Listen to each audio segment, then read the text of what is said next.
Now, you can get us a few steps closer to preventing and curing diabetes and improving the lives of everyone affected by diabetes. The Step Out Walk to Stop Diabetes is Saturday, October 11th.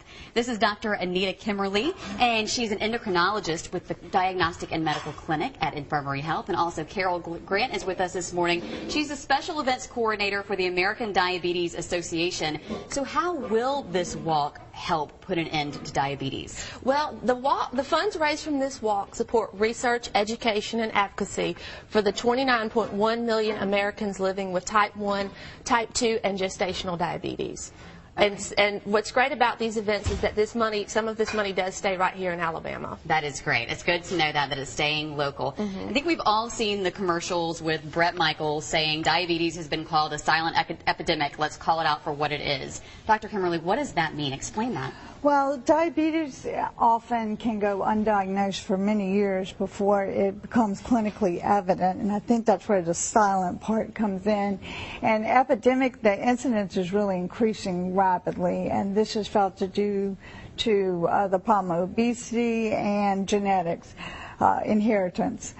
We have one of the highest rates of diabetes in Alabama in the country. Our current rate is at least 10% of the population in Alabama has a diagnosis of diabetes, which is why we feel it's so important to make people aware and have these walks to support and help all the individuals with diabetes. Why is the percentage so high in Alabama? I think it has a lot to do with, it does have to do with weight. We are one of the most obese states in the nation. And inactivity. Diet and exercise, which is something that we'll be talking about at this walk. Now, there are two types, and type 1 affects usually young adults, kids. Type 2 is the one that potentially all of us are at risk for getting. Correct. Type 1 and type 2 are actually very different diseases.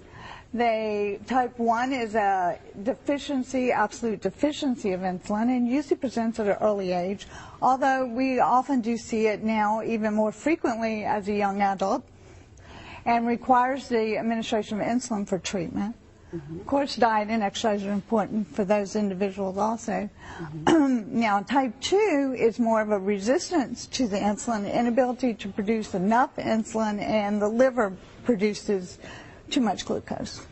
Okay, my grandmother had diabetes. I remember watching her give herself insulin every day, and that was the scariest thing for me. And she tried to explain it to me and how to live the healthier lifestyle, even when I was young, and always gave me fruit, maybe too many bananas and things like that, but tried to get me to live that healthier lifestyle. I always said, I don't want to stick myself every day. So that could be one reason you want to make sure you live a healthier lifestyle, but just in general you do, and one way you can do that and also help, again, put an end to diabetes is this walk. It's going to be next weekend. Right. It's Saturday, October the 11th. It's the Step Out Walk to Stop Diabetes presented by Infirmary Health, and it's going to be a great event. It's going to take place at the University of South Alabama at the Molten Bell Tower. Registration begins at 8 o'clock. The walk begins at 9. It's a 3-mile walk around the campus. It ends with the Health and Wellness Festival with free health screenings, the Healthy Kids Zone with the Kids Fit Obstacle Course by Pro Health. We have live music by the Backroom Band, the Excelsior Brass Band. We have lunch, and it's just going to be a great day to celebrate the strides that we are making toward a cure and the advances in treatment for people with diabetes. The kids area, starting early, that's such a good idea. And raising funds, making teams and raising funds that way is the way to do it. Right. What you want to do is you want to start a team, and you can visit diabetes.org and click on Step Out to find the local walk and register a team. Get your friends and your family to join you. Our goal this year is to raise $100,000 for research, education, and advocacy. And you can start your team. If you are a person with diabetes, you are called a Red Strider, so you get special recognition at the walk. All of our Red Striders will receive a Red Strider hat.